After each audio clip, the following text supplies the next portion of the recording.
काय बाबा ओमदादा 500 रुपये व्हिडिओचे सांगतो आणि नंतर म्हणतो 1000 रुपये झाले। आज तुम्हाला या व्हिडिओमध्ये मी रियालिटी सांगणार आहे काय आहे आपल्या व्हिडिओची। जेव्हा आपण नवीन चॅनल चालू केलं होतं तेव्हा आपण 10 व्हिडिओ फ्री दिले होते, त्यानंतर आपण 500 रुपये आपल्या व्हिडिओची प्राइस ठेवली होती, ज्यामधून 500 रुपये आपण डोनेट करणार म्हणजेच गरिबांना काहीतरी खाऊ घालणार। पण त्या 500 रुपयाच्या व्हिडिओमुळे काय होऊ लागलं, आपल्याला दिवसाचे 15 ते 20 कॉल येऊ लागले आणि ते सगळे पूर्ण करण्यात आमचा दिवस पूर्ण जायचा आणि फक्त 10 व्हिडिओ शूट व्हायचे आणि चॅनलवर अपलोडिंगचं बोलाल तर फक्त 5 व्हिडिओ अपलोड व्हायचे। आधी आमच्या दोघांची टीम होती, म्हणजे मी आणि सुदर्शन, आम्ही दोघच जण काम करायचो, पण आता कामाचा व्याप वाढला म्हणलं तर अजून 2 जण आम्ही सोबत ठेवले। आता दिवसभर 4 लोक काम करताय म्हटलं तर 500 रुपये व्हिडिओची काही मला योग्य वाटत नाही, पण अचानक प्राइस वाढवणं हे मला देखील पटलेलं नाही। यावर सोल्युशन म्हणून मी व्हिडिओची प्राइस 1000 रुपये केली, पण त्यामध्ये तुम्हाला खूप काही भेटणार आहे, खूप काही, म्हणजे तुमचा व्हिडिओ युट्यूबला जाणार, फेसबुकला जाणार आणि इंस्टाग्रामवर जाणार, सोबत तुमचा व्हिडिओ कोलॅब देखील होणार आणि तुमचा रॉ डाटा आहे तो तुम्हाला व्हॉट्सअपला देखील भेटणार। आता आपण आपल्या व्हिडिओची 500 रुपये प्राइस वाढवली म्हटलं तर हे सगळे फीचर्स द्यायलाच हवे ना। सोबतच आपल्या डोनेशनची कॉस्ट देखील वाढलेली आहे, म्हणजेच आता आपण 1000 रुपयाचं दररोज डोनेट करणार आहे, कारण की 500 रुपयामध्ये बरेचसे जण उपाशी राहत होते किंवा कोणाला कंबल जर की द्यायची म्हटली होती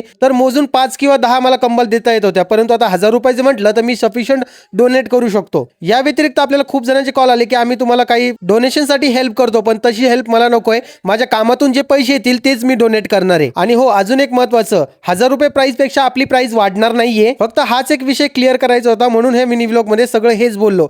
तुम्हाला व्हिडिओ आवडला असेल तर लाईक करा आणि फॉलो करा।